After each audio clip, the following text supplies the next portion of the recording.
direction in the morning is to run wide-eyed towards the sun. And I can't explain why I feel this way. It's an urge I'm afraid can't be undone.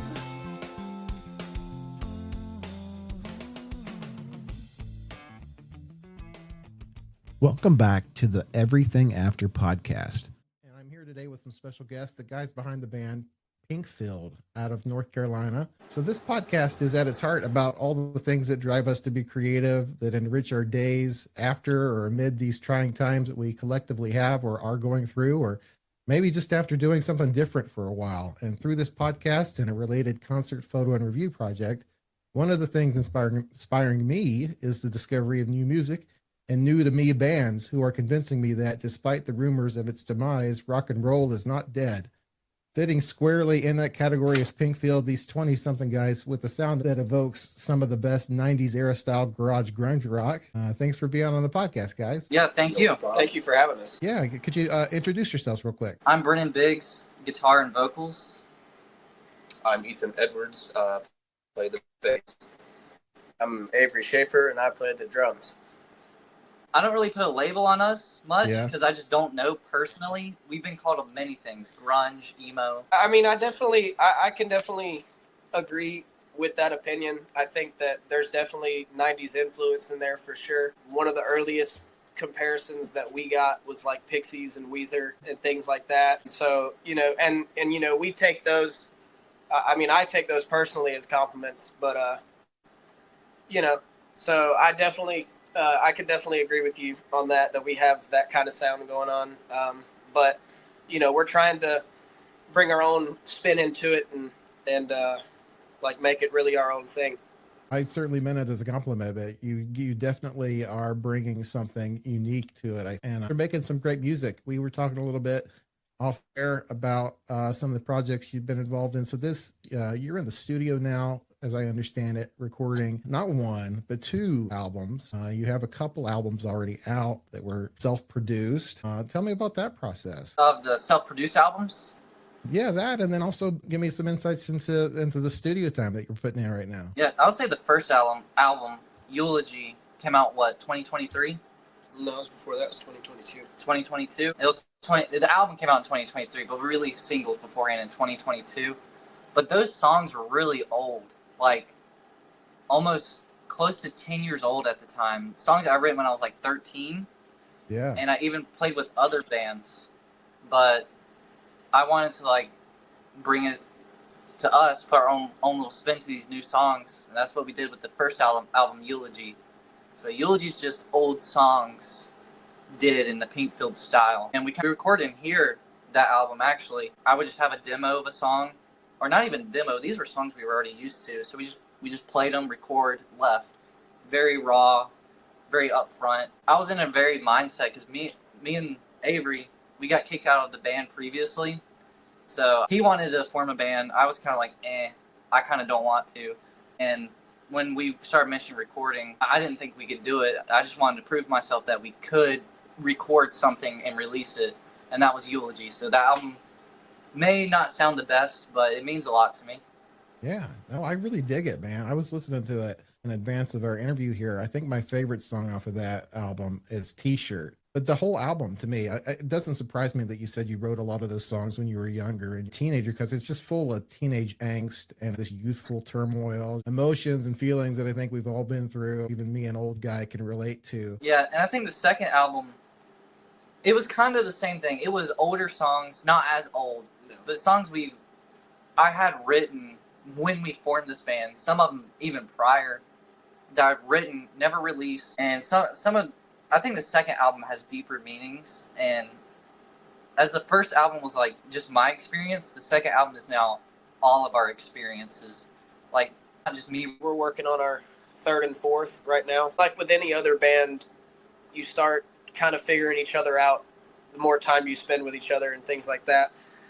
And I really think that, we've started to lock in with each other a lot more than we ever have. And, the entire time that we've been doing this. And it honestly, it feels really, really good because we have this like motivation to keep moving forward and keep making new stuff. And we're trying, I mean, some of this new stuff that we've got coming is very different than anything that we've done previous. Very, very different. Like, it's not coming out for a long while, I will say that, but once we release the beginning stages of the fourth album, man, it's no longer grunge, it's no longer emo. That's all I'm gonna say for right now about it.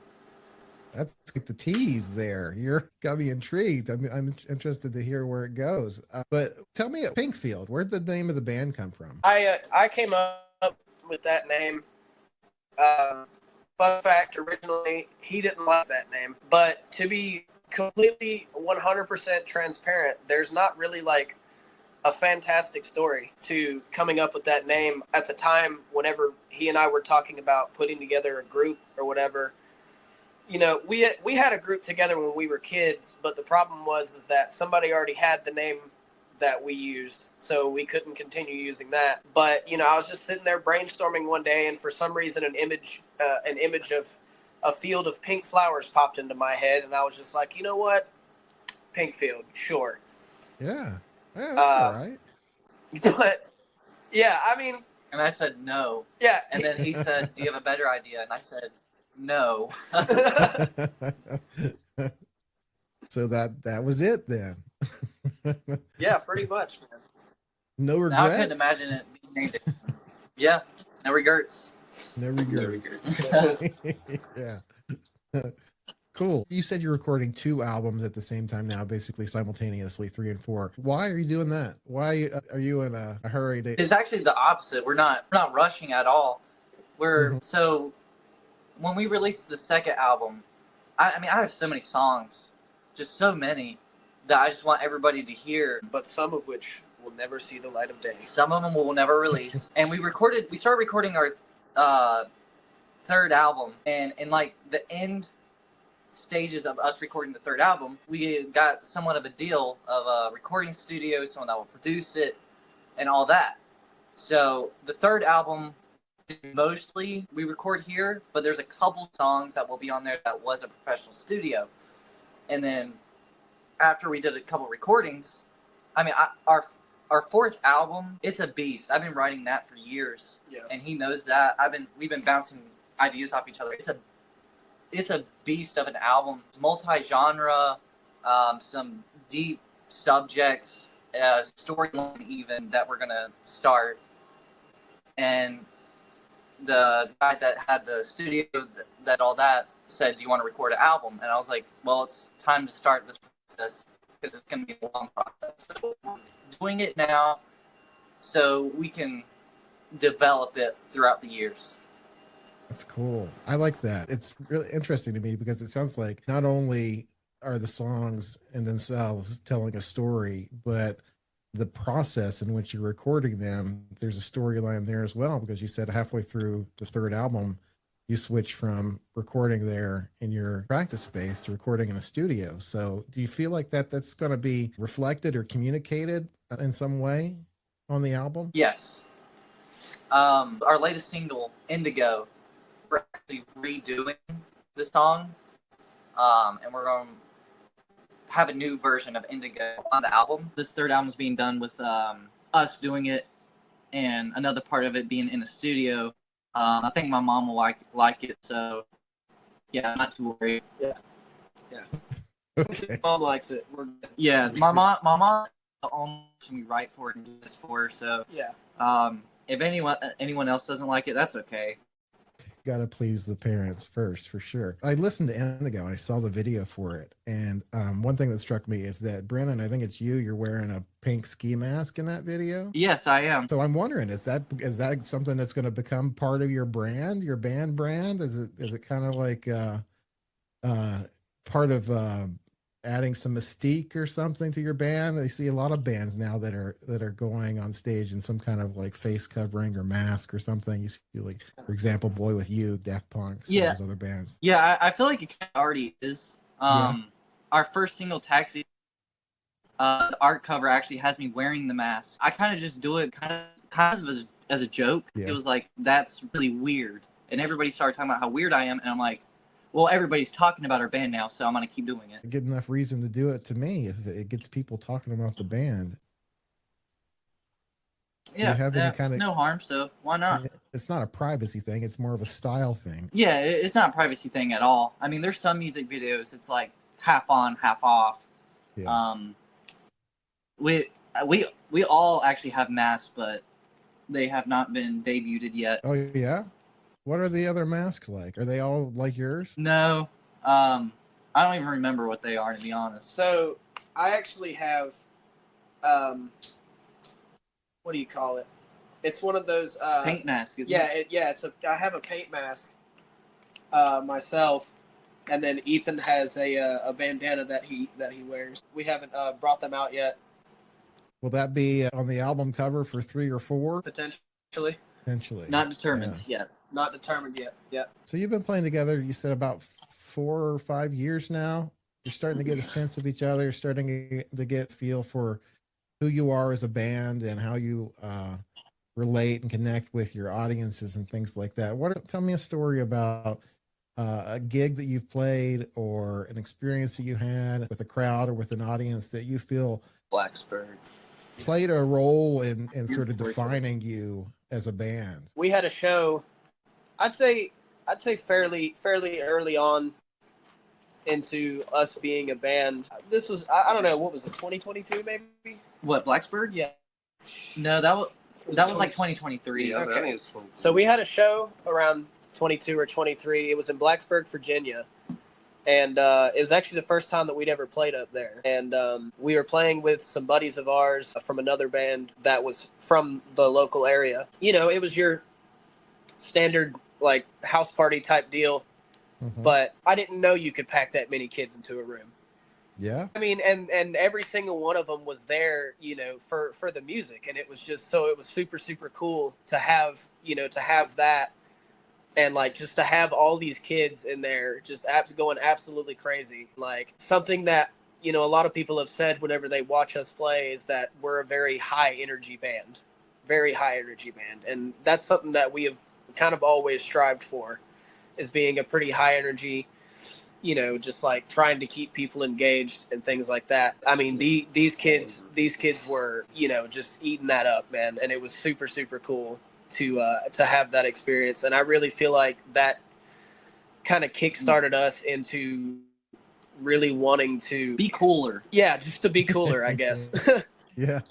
But I guess more like theatrical in a sense. Yeah, more bands are emphasizing the live performance, the connection with the audience, that interaction between band and fan, that it's become so much more important. You know, I see it with a lot of bands where they're doing a lot more, for example, like call and response, like getting the crowd to sing back lyrics and things like that. They're doing, you know, mixing in maybe into an original song, some cover songs, or playing with someone else's lyrics or something to get the crowd engaged in a way and having fun. I guess that's something that you've seen as well, because you're responding to that, aren't you? Absolutely. I mean, I definitely feel like we've written a couple songs that, you know, hopefully if they get big enough at some point that, you know, we'll be able to have the crowd sing those back to us. Well, maybe we're looking at it wrong. If everybody's doing that, let's do the most boring show ever. Let's get a dining table, chairs,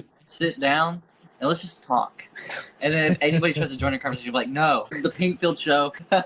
Yeah, I agree with you. Wouldn't that be talked about? Man, this band was so good. They ate some sandwiches and told us not to talk. Now, when the crowd sings songs, even if it's a cover, it gets to me. When we played that night at Blacksburg, I forget which song it was. It was Ride by 21 Pilots. We did a cover because I knew kids like that, like 21 Pilots, and they were singing every word to the point where I just stopped singing because I just wanted to hear them sing, and it was beautiful. It was really, really cool. Yeah, that's awesome. When you get that kind of energy back from a crowd, that's really incredible. I mean, it helps makes the whole show, because a lot of bands, every band has played that show where there's either nobody in the room like at all, or there's a shit ton of people in the room but nobody's paying attention. And so the crowd makes the show. Right, they do. They genuinely do. Yeah, for sure. Do you guys recognize fans that come back again and again to your shows? You have devoted fans at this point in your musical career? Yeah, actually. We have some people that show up besides our parents or Ethan's parents. Yeah, we actually have some pretty regular fans that try to make it to the shows that they can make it to, and it's really cool to have that, especially at this stage, because having that kind of thing, even if it was just like one person, just which has happened. Yeah, that has happened. But yeah, like we've got people that come to recurring shows and things like that, and it's super cool to see them just be like, hey man, thanks for coming out. Yeah. Who's your biggest fan besides your parents? Who's our biggest fan? What is his name? The dude with the kilt. Yeah. Bobby. His name's Bobby. Yeah, we have a dude that comes to our shows. His name is Bobby, and shout out to Bobby. Bobby in the kilt. That's awesome. Yes. He's a great dude, and he comes to a lot of our shows, and he always has on the coolest outfits. One of those being a kilt that he wears sometimes. Yeah. But yeah, Bobby is super cool, and he supports us a lot. So also shout out to Batman. Yes, shout out to Batman too. Batman's another guy that comes to our shows. We don't know his real name. He won't tell us. Nope. He's probably a criminal, but shout out to Batman. Awesome. That's awesome. I love that you guys know them by those names, Batman and Bobby in the Kilt. That's awesome. Yeah. You guys have already got songs, I think, that are just like inherently repeatable or sing-alongable, like, or, at least that we get the crowd amped up and screaming back certain lyrics. I think a t-shirt, I think of the crowd saying, getting into it and saying, now she's wearing my goddamn t-shirt. I just get that sense that could be a crowd pleaser. Which is weird because there are songs we write where we're intentionally writing to make it catchy, make it singable. T-shirt was not one of them. So I'm glad that happened. It was a happy accident. Yeah. But I'm really happy it happened. And that was the first song I want to say that we had people singing back to us at the Rock House in Greensboro. Yeah. Yeah. When we first released the song, people were singing it, and I was like, let's go. Yeah. Yeah. That was insane to see. Now, we definitely have some, like, I say long-time fans, like we've been around for a long time, but, like, we have some people, like, people who were there since the beginning, like, a lot of them, they know stuff like Rain and Taxi Cab and, a lot of our original, like, I don't want to use the word classics, but basically our classics at this point. And like it's super cool to know that they know the words and to have them sing along because they know the songs and they like them for some reason. Yeah, I think Indigo's in that category too. I think I can get the sense from that's a catchy song that could get people. Yeah, we haven't played that live yet. Yeah, we actually haven't played that one live. Yeah. Cool. So, but I feel like we'll probably debut that soon. Yeah. Okay. So what's the mix when you're at a show? Your original stuff, and then you're doing some covers. And is it based on the venue? Or you just get a sense from the crowd what they want?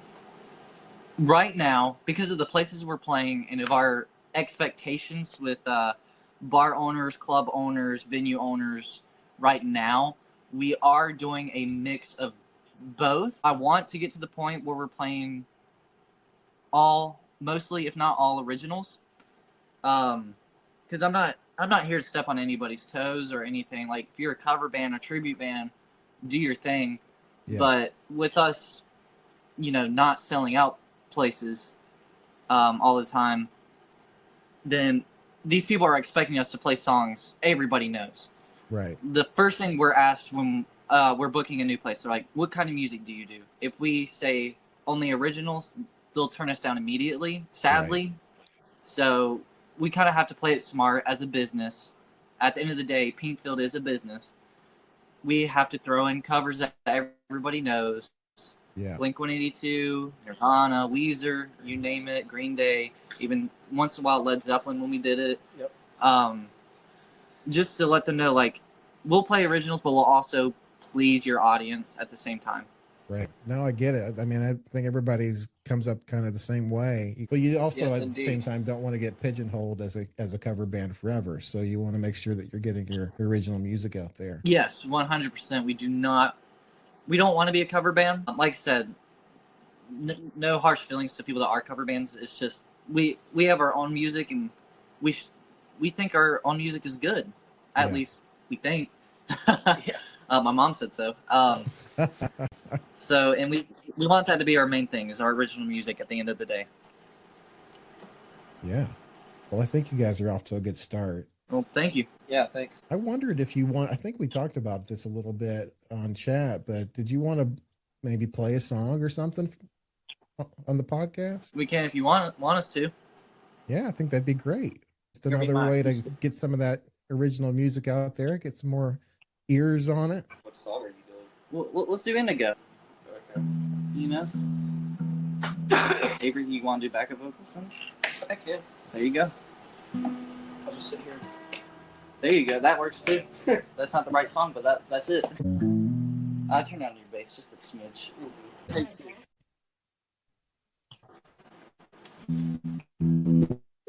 Yeah.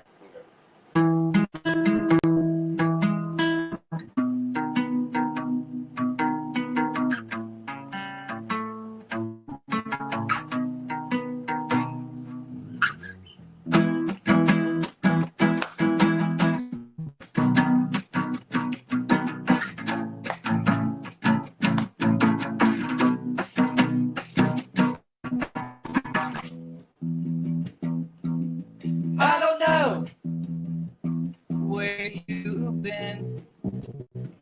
It's foreign snow. Hope you're driving slow. And I know you're hard-headed. You do anything for me, just to see where I've been. I know where you've been. Not around here no more. So take it nice and slow. I know where you've been. Not around here no more. I think it's Indigo.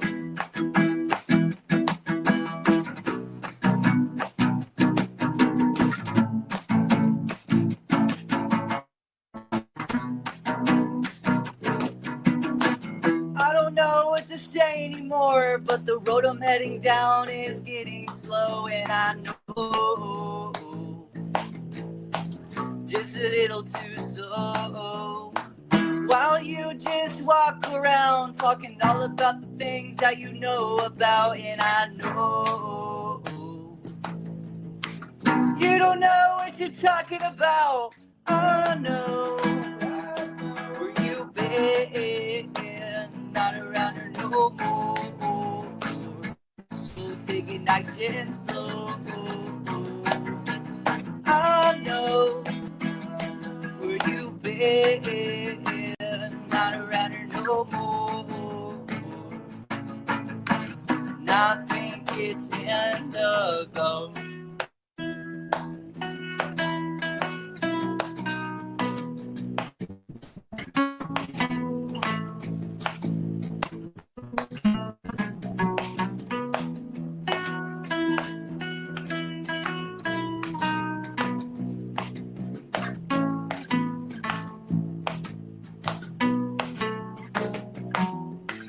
I know where you've been.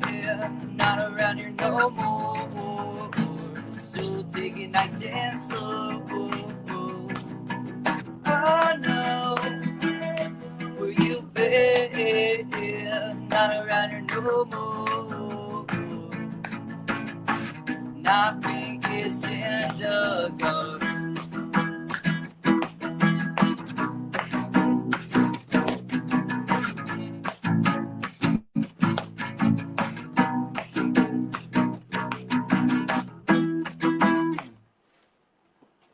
Guys, that sounded great.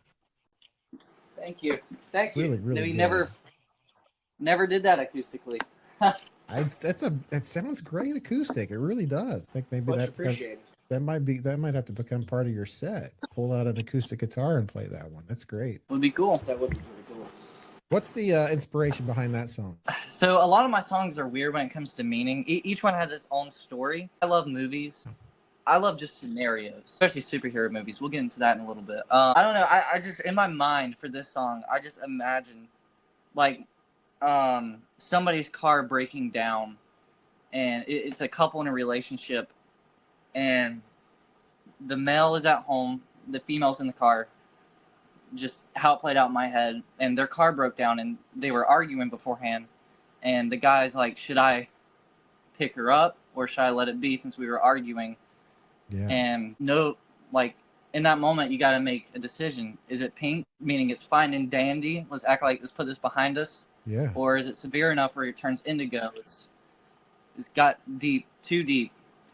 I like that. That's a great story. Well, thank you guys for coming on and talking about your band and your music. It's been really fun getting to know you, and even in the lead up to this, just listening to some of what you're working on. I think you're destined for big things, and I hope that one day soon I'll be able to say, hey, I was one of the first guys maybe that interviewed those guys, you know, and they're a big act now. Would be something. Dude, we certainly appreciate you having us for real, and we hope that that we can meet those expectations.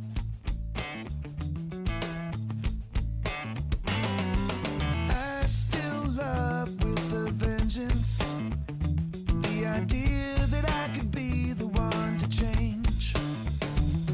And every spell I said to reanimate the dead could somehow all now be neatly tucked away. But I don't mind tonight. The alignment is right for the moment. I'm Sarah Sargent Pepper from the Cleellum, and my ETA is I'm a professional drummer. It happened. It got manifested. Yeah. Hey, I'm Ian Lee from the Cleellum. My ETA is I write songs, and I write them for you, the people. All we got is each other. Dig our songs, because they're for you. They're not for me. They're for you.